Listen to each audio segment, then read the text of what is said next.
சிக்கலான சட்ட நுணுக்கங்களை எளிமையாக புரிந்து கொள்ள நீங்கள் இழிந்திருப்பது உங்கள் சட்டவியல் ஜூரிஸ்ப்ருடன்ஸ் தமிழ். நான் ஏகாந்தன். நீங்கள் ஒரு நில பிரச்சனைக்காக 10 வருடங்கள் நீதிமன்ற படிகளில் ஏறி இறங்குகிறீர்கள். உங்கள் நிலத்தை எதிரி அபகரித்து விட்டார் என்பதை ஆணித்தரமாக நிரூபிக்கிறீர்கள். வழக்கில் வென்றுவிட்டீர்கள் என்று நிம்மதி பெருமூச்சு விடுகிறீர்கள். ஆமாம், நீதிபதியும் உங்கள் பக்கம் நியாயம் இருக்கிறது என்று 35 பக்கங்களுக்கு ஒரு பிரம்மாண்டமான தீர்ப்பை எழுதுகிறார். ஆனால் அந்த தீர்ப்பின் மூலம் உங்களுக்கு ஒரு பைசா கூட நஷ்டஈடு கிடைக்கப் போவதில்லை என்பது தெரிந்தால் உங்களுக்கு எப்படி இருக்கும்? அந்த 10 வருட போராட்டமும் வீணாகிவிட்டது என்றுதான் தோன்றும். உண்மைதான். ஏன் தெரியுமா? நீங்கள் தாக்கல் செய்த ஆவணத்தில் ஒரே ஒரு வரியை குறிப்பிட மறந்துவிட்டீர்கள். இது ஒரு திகில் கதை அல்ல, சிவில் நீதிமன்றங்களில் தினமும் நடக்கும் ஒரு நிதர்சனம். இந்த ஆபத்தை தவிர்ப்பது எப்படி என்பதை பற்றித்தான் இன்று நாம் ஆழமாக விவாதிக்கப் போகிறோம். மிகச் சரியான தொடக்கம். குற்றவியல் சட்டங்களான பிஎன்எஸ், பிஎன்எஸ்எஸ், பிஎஸ்ஏ ஆகியவற்றின் அடிப்படையில் ஒரு குற்றம் நடந்தால் அது அரசை எதிர்த்து நடந்த குற்றமாக பார்க்கப்படும். அதாவது காவல்துறையே வழக்கை கையில் எடுக்கும், வழக்கை நடத்தும், இல்லையா? சரியாகச் சொன்னீர்கள். ஆனால் உரிமையியல் நடைமுறை சட்டம், அதாவது சிபிசியில் உங்கள் உரிமையை நீங்கள்தான் போராடி நிலைநாட்ட வேண்டும். ஒரு வழக்கை தொடுக்க நீங்கள் வழக்கறிஞர் அலுவலகத்தில் அமர்ந்திருக்கிறீர்கள் என்றால் முதலில் 2 தூண்டுகளை எழுப்ப வேண்டும். ஒன்று வழக்கு மூலம் அல்லது காஸ் ஆஃப் ஆக்ஷன், மற்றொன்று பரிகாரம், அதாவது பிரேயர். இந்த 2 தூண்களையும் சரியாக எழுப்பாமல் ஒரு செங்கல்லை கூட உங்களால் நகர்த்த முடியாது. உங்கள் வழக்கின் வெற்றி நீதிமன்றத்தின் விசாரணையில் அல்ல, நீங்கள் தயாரிக்கும் அந்த வாதுரையில், அதாவது பிளெயிண்டில் தான் தொடங்குகிறது. இந்த வழக்கு மூலம் என்ற வார்த்தையை கேட்கும் போதெல்லாம் ஒரு சாதாரண நபரின் பார்வையில் ஒரு சந்தேகம் வரும். என்ன சந்தேகம்? இப்போது என் பக்கத்து வீட்டுக்காரர் என் நிலத்தின் வேலியை தாண்டி ஆக்கிரமித்து கட்டடம் கட்டுகிறார் என்று வைத்துக் கொள்வோம். அவர் எந்த தேதியில் அந்த வேலியை இழித்தாரோ அதுதானே பிரச்சனை தொடங்கிய புள்ளி. நீங்கள் சொல்வது புரிகிறது. அந்த ஒரு நாளை, அந்த ஒரு சம்பவத்தை மட்டும் நீதிமன்றத்தில் சொன்னால் போதாதா? இதை ஏன் இவ்வளவு சிக்கலான ஒரு தத்துவமாக பார்க்க வேண்டும்? மேலோட்டமாக பார்த்தால் உங்களுக்கு அப்படித்தான் தோன்றும். பிரச்சனை நடந்த அந்த ஒரு சம்பவம்தான் வழக்கு மூலம் என்று பலரும் நினைத்து தவறு செய்கிறார்கள். ஆனால் சட்டத்தின் பார்வையில் இது முற்றிலும் தவறு. அப்படியென்றால் சட்டம் இதை எப்படி பார்க்கிறது? சிபிசி ஆர்டர் 7 ரூல் 1 வைத்து பார்த்தால் வழக்கு மூலம் என்பது ஒற்றை நிகழ்வல்ல. அதை ஒரு உண்மைகளின் தொகுப்பு, அதாவது பண்டில் ஆஃப் ஃபேக்ட்ஸ் என்று சொல்வோம். உண்மைகளின் தொகுப்பு என்றால் பல சம்பவங்களை ஒன்றிணைக்க வேண்டுமா? ஆமாம். நீங்கள் ஒரு வழக்கை தாக்கல் செய்கிறீர்கள் என்றால் 3 மிக முக்கியமான கேள்விகளுக்கு தர்க்க ரீதியாக பதிலளித்து ஒரு சங்கிலி தொடரை உருவாக்க வேண்டும். அந்த 3 கேள்விகள் என்னென்ன? முதல் கேள்வி, உங்களுக்கான சட்டப்பூர்வ உரிமை எப்போது, எப்படி உருவானது? அதாவது நான் அந்த நிலத்தின் உரிமையாளர் என்பதை முதலில் நிரூபிக்க வேண்டும். அந்த நிலம் எனக்கு எப்படி வந்தது, பரம்பரை சொத்தா அல்லது விலை கொடுத்து வாங்கினேனா என்பதை நிறுவ வேண்டும். அதுதான் அடித்தளம். இரண்டாவது கேள்வி, அந்த உரிமை பிரதிவாதியால் எப்போது மீறப்பட்டது? அதாவது இன்ஃப்ரிஞ்ச்மெண்ட் ஆஃப் ரைட். எந்த தேதியில், எந்த நேரத்தில் அவர் என் நிலத்திற்குள் அத்துமீறி நுழைந்து வேலியை போட்டார் என்பதை தெளிவாக சொல்ல வேண்டும். சரிதானே? 100க்கு 100 சரி. மூன்றாவது கேள்வி, அந்த மீறலால் உங்களுக்கு ஏற்பட்ட பாதிப்பு என்ன? இந்த 3 உண்மைகளின் சங்கிலி தொடரும் இணையும் போதுதான் அங்கே ஒரு முழுமையான வழக்கு மூலம் பிறக்கிறது. புரிகிறது. உரிமை, மீறல், பாதிப்பு, இந்த 3ம் ஒரு முக்காலி போல வழக்கை தாங்கி பிடிக்கின்றன. நிச்சயமாக. இந்த 3 கால்களில் ஒன்று உடைந்தாலும் உங்கள் வழக்கு நீதிமன்றத்தில் நிற்காது. சரி, இப்போது பிரச்சனை என்ன, எனக்கென்ன பாதிப்பு என்பதை வழக்கு மூலமாக நீதிமன்றத்திற்கு சொல்லிவிட்டோம். அடுத்ததாக எனக்கு நியாயம் வழங்குங்கள் என்று நீதிபதியிடம் பரிகாரம் கேட்போம் அல்லவா? ஆமாம். அந்த பரிகாரம் கேட்கும் கட்டத்தில்தான் பலரும் சறுக்குகிறார்கள். நான் அடித்தளத்தை வலுவாக அமைத்துவிட்டேன், இனி எனக்கு தேவையானதை கேட்பதில் என்ன தடை இருக்க முடியும்? மிகப்பெரிய தடை இருக்கிறது. வாதுரைக்கும் நீங்கள் கேட்கும் பரிகாரத்திற்கும் இடையே ஒரு மிக உறுதியான பாலம் இருக்க வேண்டும். சிபிசி ஆர்டர் 7 ரூல் 7 பார்த்தால் ஒரு அடிப்படை விதி புரியும். அது என்ன விதி? வாதுரையில் சொல்லப்படாத எந்த ஒரு உண்மைக்கும் நீதிமன்றம் பரிகாரம் வழங்காது. நீங்கள் பரிகார பகுதியில் 10 கோரிக்கைகளை வைக்கலாம். ஆனால் அந்த 10க்கும் உங்கள் வாதுரையின் பத்திகளில் ஒரு தெளிவான வழக்கு மூலம் இருக்க வேண்டும். இதை ஒரு நடைமுறை உதாரணத்தோடு ஒப்பிட்டு பார்க்க தோன்றுகிறது. நாம் ஒரு மருத்துவரிடம் செல்கிறோம் என்று கற்பனை செய்து கொள்ளுங்கள். நமக்கு என்ன நோய், என்னென்ன அறிகுறிகள் இருக்கின்றன என்பதை முழுமையாக மறைத்துவிட்டு, எனக்கு ஒரு நல்ல வலி நிவாரணி மாத்திரை கொடுங்கள் என்று கேட்பது எந்த அளவுக்கு அபத்தமோ அதே போலதானே இதுவும். மிக அருமையான ஒப்புமை. வாதுரையில் உண்மைகளைச் சொல்லாமல் நீதிமன்றத்தில் பரிகாரம் கேட்பதும் இப்படித்தான் முடியும். நாம் அறிகுறிகளை சொன்னால் மருத்துவருக்கு புரியும், உண்மைகளைச் சொன்னால் நீதிபதிக்கு புரியும். நீங்கள் மருத்துவரிடம் அறிகுறிகளை மறைத்தால் அவர் தவறான மாத்திரையை கொடுக்க வாய்ப்புள்ளது. ஆனால் நீதிபதியிடம் உண்மைகளை மறைத்தால் அவர் எந்த மாத்திரையும் கொடுக்க மாட்டார். ஆக பரிகாரம் என்பது நாம் எழுதும் உண்மைகளின் நேரடி விளைவாக இருக்க வேண்டும். உதாரணமாக, நீங்கள் உங்கள் நிலத்திற்கு நிரந்தர உறுத்துக்கட்டளை, அதாவது பெர்மனன்ட் இன்ஜங்ஷன் கேட்கிறீர்கள் என்று வைத்துக்கொள்வோம்.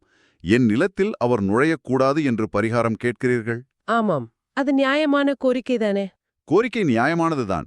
ஆனால் உங்கள் வாதுரையில் எதிரி எந்த தேதியில் எப்படி உங்கள் சுவாதீனத்தில் தலையிட முயன்றார் என்ற உண்மையை நீங்கள் தெளிவாக குறிப்பிடவில்லை என்றால் நீதிமன்றம் உங்களுக்கு அந்த பரிகாரத்தை வழங்காது. நீதிபதி தானாகவே கற்பனை செய்து கொண்டு என் மீது இறக்கப்பட்டு எந்த நிவாரணமும் தரமாட்டாரா? நிச்சயமாக மாட்டார்.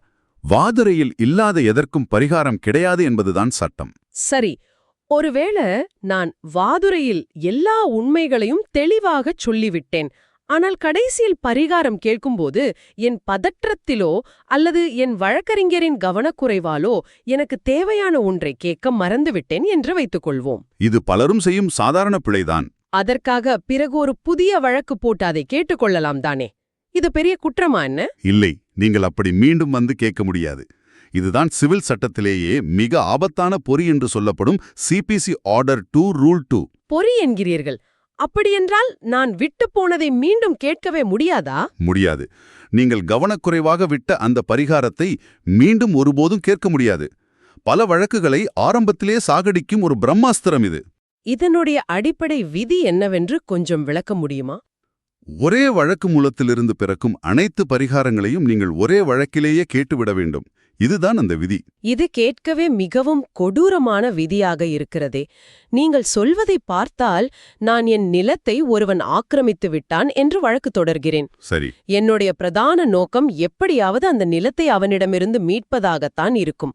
அந்த அவசரத்தில் நான் நிலத்தின் சுவாதீனத்தை மட்டும் கேட்கிறேன். நீதிமன்றமும் எனக்கு நிலத்தை மீட்டு தந்து விடுகிறது. அதன் பிறகுதான் எனக்கு உரைக்கிறது, அவன் 3 வருடமாக என் நிலத்தில் விவசாயம் செய்து லாபம் பார்த்திருக்கிறான், அதற்கான இழப்பீட்டை கேட்கவில்லையே என்று. இப்போது நான் அந்த இடைக்கால லாபத்தை, அதாவது மீஸ் ப்ராஃபிட்ஸை கேட்க முடியாது என்கிறீர்களா? முற்றிலும் முடியாது. நில ஆக்கிரமிப்பு, அதாவது ட்ரெஸ்பாஸ் என்பது ஒரே வழக்கு மூலம். அதிலிருந்து நிலத்தை மீட்பது, இழப்பீடு கேட்பது என 2 பரிகாரங்கள் பிறக்கின்றன. இரண்டுமே என் உரிமைதானே? உரிமைதான். ஆனால் நீங்கள் நிலத்தை மட்டும் கேட்டுவிட்டு இழப்பீட்டை கேட்காமல் விட்டால் நீங்கள் அந்த இழப்பீட்டு உரிமையை நிரந்தரமாக கைவிட்டு விட்டீர்கள் என்றுதான் சட்டம் கருதும். எனக்கு தெரியாமல் ஒரு தவறு நடந்துவிட்டது என்பதற்காகவா? ஆமாம். நீதிமன்றத்தின் முன் அனுமதி இல்லாமல் ஒரு பரிகாரத்தை நீங்கள் விட்டுவிட்டால் அந்த பரிகாரம் நிரந்தரமாக செத்துவிட்டது என்று அர்த்தம். இது பாதிக்கப்பட்ட ஒருவருக்கு இழைக்கப்படும் அநீதி இல்லையா? ஒருவர் தனது வாழ்நாள் சேமிப்பான நிலத்தை இழந்து தவிக்கிறார். அவர் எப்படியாவது நிலத்தை மீட்டு காப்பாற்ற வேண்டும் என்ற பதற்றத்தில் இருப்பார். அந்த அவசரத்தில் ஒரு பரிகாரத்தை விட்டுவிட்டால் அதற்காக வாழ்நாள் முழுவதும் அந்த உரிமையை மறுப்பது எந்த விதத்தில் நியாயம்? சட்டம் ஏன் இவ்வளவு இரக்கமற்ற இயந்திரமாக செயல்பட வேண்டும்? மேலோட்டமாக பார்க்கும்போது இது மிகவும் இரக்கமற்ற ஒரு விதியாகத்தான் தோன்றும். ஆனால் இதன் பின்னால் ஒரு மிக ஆழமான ஒரு தேசத்தின் நலன் சார்ந்த பொதுக் கொள்கை இருக்கிறது. வழக்குகளுக்கு ஒரு முடிவிருக்க வேண்டும் என்பது நாட்டின் நலனுக்கு அவசியம். நீங்கள் ஒருவரிடம் நிலத்தை மீட்டுக் கொள்கிறீர்கள், அடுத்த வருடம் நஷ்டஈடு கேட்டு அவர் மீது ஒரு வழக்கு போடுகிறீர்கள். அதற்கு அடுத்த வருடம் வேறு ஏதோ ஒரு செலவை கேட்டு அவர் மீது மீண்டும் ஒரு வழக்கு போடுகிறீர்கள். ஒருவர் மீது ஒரே காரணத்திற்காக திரும்ப திரும்ப வழக்குகளை தொடுத்து அவருடைய வாழ்நாள் முழுவதையும் நீதிமன்றத்திலேயே கழிக்கச் செய்வதை சட்டம் எப்படி அனுமதிக்கும்? அப்படியென்றால் நீதிமன்றத்தின் நேரத்தை மிச்சப்படுத்துவதும் வழக்குகளின் பெருக்கத்தை தடுப்பதுதான் இதன் நோக்கமா? சரியாக புரிந்து கொண்டீர்கள். வழக்குகளின் பெருக்கத்தை தடுப்பதுதான் இந்த விதியின் முக்கிய நோக்கம். நீங்கள் உங்கள் உரிமையை கோரும்போது விழிப்புடன் இருக்க வேண்டும் என்பதைத்தான் சட்டம் வலியுறுத்துகிறது. சட்டம் விழித்திருப்பவர்களுக்குத்தான் உதவுமே தவிர தூங்குபவர்களுக்கல்ல என்று சொல்வார்களே, அது இதுதானா? உண்மைதான். எதிர்த்தரப்பினருக்கும் ஒரு நிம்மதி இருக்க வேண்டுமல்லவா? ஒரு வழக்கில் தீர்ப்பு வந்தால் அப்பாடா பிரச்சனை முடிந்தது என்று அவர் நினைக்க வேண்டும்.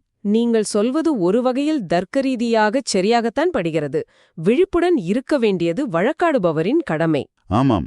சரி, நான் எந்த பரிகாரத்தையும் விட்டுவிடக்கூடாது என்பதற்காக என் மூளைக்கு தோன்றிய எல்லாவற்றையும் நான் அந்த பரிகார பட்டியலில் சேர்த்து விடுகிறேன் என்று வைத்துக்கொள்வோம். எல்லாவற்றையுமா? ஆமாம். நீதிமன்றத்தில் எதையாவது வீசி பார்ப்போம், எது ஒட்டுகிறதோ ஒட்டட்டும் என்ற உத்தியை பயன்படுத்துகிறேன். இது பாதுகாப்பானதுதானே? அது நீங்கள் செய்யும் அடுத்த மிகப்பெரிய தவறு. அப்படி நீங்கள் அனைத்தையும் கேட்க நினைக்கும்போது மாற்று பரிகாரங்களுக்கும் முரண்பட்ட பரிகாரங்களுக்கும் உள்ள வித்தியாசத்தை புரிந்து கொள்ள வேண்டும். அதென்ன 2 வகையான பரிகாரங்கள்? ஆல்டர்னேட்டிவ் ரிலீஃப்ஸ் எனப்படும் மாற்று பரிகாரங்களை கேட்பது சட்டப்படி பாதுகாப்பானது. ஆனால் முரண்பட்ட பரிகாரங்களை, அதாவது மியூச்சுவலி டிஸ்ட்ரக்டிவ் ரிலீஃப்ஸை கேட்பது உங்கள் வழக்கின் அஸ்திவாரத்தையே சுக்குநூறாக உடைத்துவிடும். முரண்பட்ட பரிகாரம் என்றால் என்ன? எனக்கு தோன்றியதைச் சொல்கிறேன், இது சரியா பாருங்கள். நான் ஒரு வாகன காப்பீட்டு நிறுவனத்திடம் போய், நேற்று என் கார் திருடு போய்விட்டது, அதற்கான காப்பீட்டுத் தொகையை கொடுங்கள் என்று கேட்கிறேன். சரி. அப்படியே போன வாரம் என் கார் தீப்பிடித்து எரிந்து சாம்பலாகிவிட்டது, அதற்கான தொகையையும் கொடுங்கள் என்று ஒரே நேரத்தில் கேட்பது போலிருக்கிறதா இது? மிகச் சரியான உதாரணம். நீங்கள் திருடு போனது என்று சொன்னால் கார் நேற்று வரை உங்களிடம் இருந்தது என்ற அர்த்தம். எரிந்து போனது என்றால் போன வாரமே அது அழிந்து விட்டது என்ற அர்த்தம். இரண்டுமே ஒரே நேரத்தில் எப்படி உண்மையாக இருக்க முடியும் இல்லையா? உண்மைதான். நீங்கள் காப்பீட்டு நிறுவனத்திடம் பொய் சொல்கிறீர்கள் என்பது உங்கள் கோரிக்கையிலேயே தெரிந்து விடுகிறது. இதுதான் முரண்பட்ட பரிகாரம். நீதிமன்றத்தில் இதை பலரும் சொத்து வழக்குகளில் செய்வார்கள். சொத்து வழக்குகளில் எப்படி செய்வார்கள்? ஒரு சொத்து தனக்கு வாரிசு உரிமையில் சொந்தம், அதாவது டைட்டில் பை இன்ஹெரிட்டன்ஸ் மூலம் சொந்தம் என்ற ஒரு பரிகாரமும், அதே சொத்தை தான் கடந்த 12 ஆண்டுகளுக்கு மேலாக எதிரிகளாக அனுபவித்து வருவதால் அட்வர்ஸ் பொசிஷன் மூலமும் சொந்தம் என்று மாற்றி மாற்றி கேட்பார்கள். இது எப்படி முரண்பாடாகிறது? இரண்டுமே சொத்து தனக்கு சொந்தம் என்று கேட்பதுதானே? ஆழமாக சிந்தித்து பாருங்கள். வாரிசு உரிமை என்பது உங்கள் தந்தை மூலமாகவோ தாத்தா மூலமாகவோ சட்டப்பூர்வமாக உங்களுக்கு வந்து சேர்வது. சரி. ஆனால் அட்வர்ஸ் பொசிஷன் என்பது அடுத்தவருக்கு சொந்தமான ஒரு சொத்தை நீங்கள் அத்துமீறி ஆக்கிரமித்து 12 வருடங்களுக்கு மேல் அனுபவிப்பது. இது இரண்டும் எப்படி ஒரே நபருக்கு ஒரே நேரத்தில் பொருந்தும்? ஆஹா, இப்போது புரிகிறது. ஒன்று, சொத்து என்னுடையதாக இருக்க வேண்டும், அல்லது அது அடுத்தவருடையதாக இருந்து நான் ஆக்கிரமித்திருக்க வேண்டும். சரியாக சொன்னீர்கள். இப்படி நீங்கள் கேட்கும்போது உங்கள் நம்பகத்தன்மை முழுவதுமாக அடிபட்டு போகிறது. இவனுக்கு உண்மையாகவே உரிமை இருக்கிறதா அல்லது எதையாவது சொல்லி சொத்தை அபகரிக்க பார்க்கிறானா என்ற முடிவுக்கு நீதிபதி வந்துவிடுவார். அதாவது ஒரு கோரிக்கை இன்னொரு கோரிக்கையை அழைக்கிறது. சரி, அப்படியென்றால் மாற்று பரிகாரம் என்பது எப்படி பாதுகாப்பானது? அதற்கு ஒரு உதாரணம் சொல்ல முடியுமா? உதாரணமாக, நீங்கள் ஒருவரிடம் நிலம் வாங்குவதற்காக முன்பணம் கொடுத்து ஒப்பந்தம் போடுகிறீர்கள். ஆனால் அவர் நிலத்தை பத்திரம் செய்து தர மறுக்கிறார். சரி, நான் நீதிமன்றத்திற்கு செல்கிறேன். நீங்கள் குறித்த செயல் நிறைவேற்றுகை, அதாவது ஸ்பெசிபிக் பெர்ஃபார்மன்ஸ் கேட்டு நீதிமன்றம் செல்கிறீர்கள். ஒப்பந்தத்தின்படி நிலத்தை எனக்கு எழுதித்தர உத்தரவிடுங்கள் என்பது உங்கள் முதன்மை பரிகாரம். அதே சமயம் ஒருவேளை ஏதோ சில காரணங்களால் நீதிமன்றம் அந்த பரிகாரத்தை வழங்க மறுத்தால், நான் கொடுத்த முன்பணத்தை வட்டியுடன் திரும்பப் பெற்று தாருங்கள் என்று மாற்றுப் பரிகாரம் கேட்கிறீர்கள். இது நியாயமானது. ஆமா, நிலம் கிடைக்காவிட்டால் நான் கொடுத்த பணம் எனக்கு திரும்ப கிடைக்க வேண்டும் என்பது தர்க்க ரீதியான சரியானதுதான். இதில் முரண்பாடில்லை. இதுதான் பாதுகாப்பான வழி. ஆக பரிகாரம் கேட்பதில் இவ்வளவு வித்தைகள் இருக்கின்றன. இதை தாண்டி இன்னொரு நடைமுறை சிக்கலையும் நான் கேள்விப்பட்டிருக்கிறேன். என்ன அது? நாம் கேட்கும் பரிகாரம் வெறும் கோரிக்கை மட்டுமல்ல, அது அந்த வழக்கின் தலையெழுத்தையே, அதாவது வழக்கை எந்த நீதிமன்றம் விசாரிக்கப் போகிறது, எவ்வளவு செலவாகப் போகிறது என்பதை தீர்மானிக்கிறது என்கிறார்களே, அது எப்படி? நீங்கள் என்ன பரிகாரம் கேட்கிறீர்கள், அதனுடைய மதிப்பு என்ன என்பதுதான் உங்கள் வழக்கின் பணரீதியான நீதிமன்ற அதிகார வரம்பையும் நீங்கள் அரசுக்கு செலுத்த வேண்டிய நீதிமன்ற கட்டணத்தையும் தீர்மானிக்கிறது. பல நேரங்களில் வழக்கறிஞர்களும் வழக்காடுபவர்களும் செய்யும் மிகப்பெரிய தவறு என்னவென்றால், நீதிமன்ற கட்டணத்தை குறைக்க வேண்டும் என்பதற்காக பரிகாரத்தின் மதிப்பை குறைத்து காட்டுவார்கள். இது எந்த அளவுக்கு ஆபத்தானது? 100 ரூபாய் கட்டணம் செலுத்த வேண்டும் என்பதற்காக கோடிக்கணக்கான ரூபாய் மதிப்புள்ள பரிகாரத்தை குறைத்து காட்டினால் என்ன நடக்கும்? அப்பட்டமான சட்டத் தற்கொலை. தவறான மதிப்பீடு அல்லது குறைவான கட்டணம் செலுத்தும்படி பரிகாரத்தை மாற்றி அமைப்பது ஆர்டர் 7 ரூல் 11 கீழ் உங்கள் வாதுரை முற்றிலுமாக நிராகரிக்கப்பட வழிவகுக்கும். இதை ரிஜெக்ஷன் ஆஃப் பிளைண்ட் என்று சொல்வோம். நீங்கள் எவ்வளவு பெரிய நியாயத்தை கொண்டிருந்தாலும் கட்டணத்தை மெச்சப்படுத்த நினைத்தால் ஒட்டுமொத்த வழக்குமே நீதிமன்றத்தின் வாசலிலேயே குப்பை கூடையில் வீசப்படும். அப்படியென்றால் கட்டணத்தை மெச்சப்படுத்த நினைப்பது வழக்கை அழித்துவிடும். உண்மைதான். நீதிமன்றங்கள் இந்த விஷயத்தில் ஏன் இவ்வளவு கடுமையாக இருக்கின்றன என்றால், இது அரசின் வருவாய் சம்பந்தப்பட்ட விஷயம் மட்டுமல்ல. மதிப்பீடு சரியாக இருந்தால் மட்டுமே வழக்கு சரியான நீதிமன்றத்திற்குச் செல்லும். இதை தெளிவாக புரிந்து கொள்ள வேண்டும்.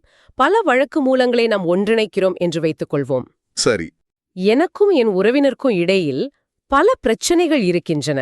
அதை தனித்தனி வழக்குகளாக போடாமல் ஒன்றாக போடுகிறேன் என்றால் அதன் மதிப்பீடு என்னவாகும்? அதைத்தான் சிபிசி ஆர்டர் 2 ரூல் 3 மிக தெளிவாக விளக்குகிறது. இதை joinder of causes of action என்று சொல்வோம். அதாவது பல வழக்குகளை இணைப்பது. ஆமாம். ஒரே வாதி ஒரே பிரதிவாதிக்கு எதிராக பல வழக்கு மூலங்களை கொண்டிருந்தால் அவை அனைத்தையும் ஒரே வழக்கில் இணைத்து அதற்கான பரிகாரங்களை கோரலாம். இதனால் பல வழக்குகளை தாக்கல் செய்யும் செலவும் பல நீதிமன்றங்களில் அலைவதற்கும் ஆகும் நேரம் மிச்சமாகும். இதில் என்ன சிக்கல் வரப்போகிறது? இங்கேதான் ஒரு சூட்சுமம் இருக்கிறது. அவ்வாறு இணைக்கும்போது ஒட்டுமொத்த மதிப்பீடு, அதாவது டோட்டல் வேல்யூவேஷன் மாறும். அந்த ஒட்டுமொத்த மதிப்பீடு எந்த நீதிமன்றத்தின் அதிகார வரம்பிற்குள் வருகிறதோ அங்குதான் வழக்கை தாக்கல் செய்ய வேண்டும். அதாவது ஒரு பிரச்சனை 5 லட்சம் மதிப்புடையதாக இருக்கலாம், இன்னொன்று 6 லட்சம் மதிப்புடையதாக இருக்கலாம். தனித்தனியாக பார்த்தால் அது ஜூனியர் டிவிஷன் நீதிமன்றத்திற்கு போக வேண்டிய வழக்காக இருக்கலாம். ஆனால் அனைத்தையும் ஒன்றிணைக்கும்போது அதன் மதிப்பு 1 கோடியை தாண்டினால் அது நேரடியாக மாவட்டம் நீதிமன்றத்திற்கு போக வேண்டியதாக விடுகும். அப்படிதானே? துல்லியமாக சொன்னீர்கள். இதுதான் அதிகார வரம்பை தீர்மானிக்கும் விதம். மதிப்பீடு, நீதிமன்ற கட்டணம் எல்லாமே எவ்வளவு முக்கியம் என்பது இப்போது புரிகிறது. நாம் நமது விவாதத்தின் இறுதி பகுதிக்கு வந்துவிட்டோம். தொடக்கத்தில் ஒரு திகில் கதை சொன்னீர்களே. ஆமாம், 10 வருடம் வழக்காடி தீர்ப்பு வந்தும் 1 பைசா கிடைக்கவில்லை என்று. அது எப்படி சாத்தியம்? வழக்கின் இறுதி தீர்ப்பில் நீதிமன்றம் அளிக்கும் தீர்ப்பாணையில், அதாவது டிக்ரியில் அப்படி என்ன ஒளிந்திருக்கிறது? அதுதான் கன்ஸ்ட்ரக்டிவ் ரெஸ் ஜூடிகேட்டா என்று சொல்லப்படும் சட்டத்தின் மிக கடுமையான பகுதிகளில் ஒன்று. உரிமையல் நடைமுறை சட்டம் செக்ஷன் 11 எக்ஸ்பிளனேஷன் 5 இதை தெரிவாக வரையறுக்கிறது. அது என்ன சொல்கிறது? நீங்கள் உங்கள் வாதுரையில் எல்லா உண்மைகளையும் சொல்லி அதற்கான ஒரு பரிகாரத்தையும் தெளிவாக கேட்டிருக்கிறீர்கள். வழக்கு முழுவதும் பல வருடங்கள் நடக்கிறது. சாட்சிகள் விசாரிக்கப்படுகிறார்கள். சரி. ஆனால் நீதிமன்றம் தனது இறுதி தீர்ப்பில் நீங்கள் கேட்ட அந்த பரிகாரத்தை பற்றி எதுவும் குறிப்பிடாமல் மௌனம் சாதிக்கிறது என்றால், சட்டப்படி அந்த பரிகாரம் நீதிமன்றத்தால் மறுக்கப்பட்டு விட்டது என்றுதான் அர்த்தம். இதை deemed to have been refused என்று சொல்வோம். நம்பவே முடியவில்லை. இது மிகப்பெரிய அதிர்ச்சி. நீதிபதி அதை பற்றி பேசவே இல்லை. ஒருவேளை அவர் மறந்து போய்விட்டார் போலிருக்கிறது என்று நான் நினைக்க முடியாதா? முடியாது. அதனால் நான் மீண்டும் ஒரு புதிய வழக்கு போட்டு அந்த பரிகாரத்தை கேட்டுக்கொள்கிறேன் என்று நான் போகவே முடியாதா? போகவே முடியாது. நீதிமன்றத்தின் மௌனம் கூட ஒரு வலிமையான தீர்ப்புதான்.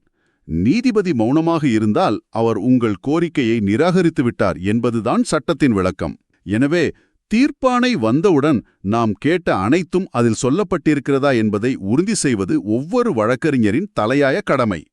ஒருவேளை அந்த பிரச்சனை ஒரு தொடர்ச்சியான உரிமை மீறலாக இருந்தால் என்ன செய்வது? கால வரையறை சட்டம், அதாவது லிமிடேஷன் ஆக்ட் எப்போது குறுக்கிடும்? அருமையான கேள்வி. நீங்கள் பரிகாரம் கேட்பதற்கான காலக்கெடுவை நிர்ணயிப்பது கால வரையறை சட்டம்.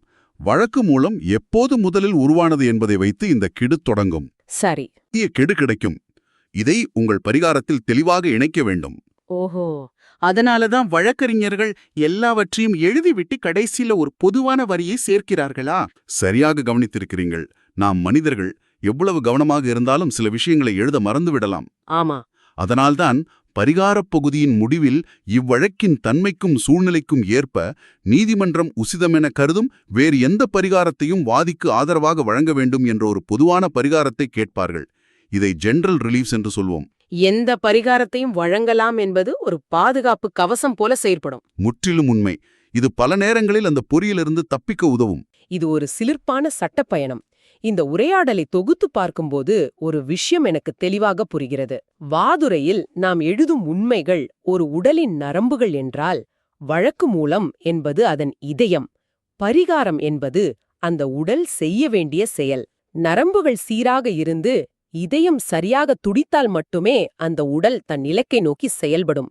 இதில் ஏதாவது ஒன்றில் பிழை நடந்தாலும் ஒட்டுமொத்த வழக்கும் உயிரிழந்துவிடும். மிக ஆழமான தத்துவார்த்தமான விளக்கம். இந்த ஒரு வழக்கை தொடுவதற்கு முன்பும் இந்த உடற்குறியலை முழுமையாக புரிந்து கொள்வது வழக்காடும் ஒவ்வொருவரின் பொறுப்பாகும். எல்லாம் சரி. நிறைவாக நான் நம் நேயர்களிடம் ஒரு கேள்வியை விட்டுச் செல்ல விரும்புகிறேன். இன்று நாம் விவாதித்த இந்த மறுக்கப்பட்டதாக கருதப்படும் விதி இருக்கிறதல்லவா? ஆமாம், deemed to have been refused. ஒருவேளை நீதிமன்றத்தின் இறுதி தீர்ப்புக்கு பிறகு நீங்கள் கேட்ட பரிகாரத்திற்கு சாதகமாக முற்றிலும் புதிய, அசைக்க முடியாத ஒரு ஆதாரம் உங்களுக்கு திடீரென கிடைக்கிறது என்று வைத்துக்கொள்வோம். அப்போதும் நீதிமன்றத்தின் மௌனம் என்பது நிரந்தரமான தீர்ப்பாகவே கருதப்படுமா? அல்லது அந்த விதியை மீறி அந்த புதிய ஆதாரத்தின் அடிப்படையில் மறுபரிசீலனை செய்யவோ பரிகாரம் பெறவோ சட்டத்தில் ஏதாவது ஒரு சிறிய திறப்பு இருக்கிறதா? நீங்கள் சிந்திட்டு பாருங்கள். விதிகள் அறிவோம், விவேகத்துடன் செயல்படுவோம். இது நமது சட்டவியல். மேலும் பயனுள்ள சட்ட தகவல்களுக்கு ஜூரிஸ்ப்ருடன்ஸ் தமிழ் சேனலுக்கு சப்ஸ்கிரைப் செய்ய மறக்காதீர்கள். அப்படி இந்த வீடியோவை லைக் மற்றும் ஷேர் செய்யுங்கள். அடுத்ததாக நாம் எந்த சட்ட தலைப்பை பற்றி பேச வேண்டும் என்பதை கமெண்டில் சொல்லுங்கள்.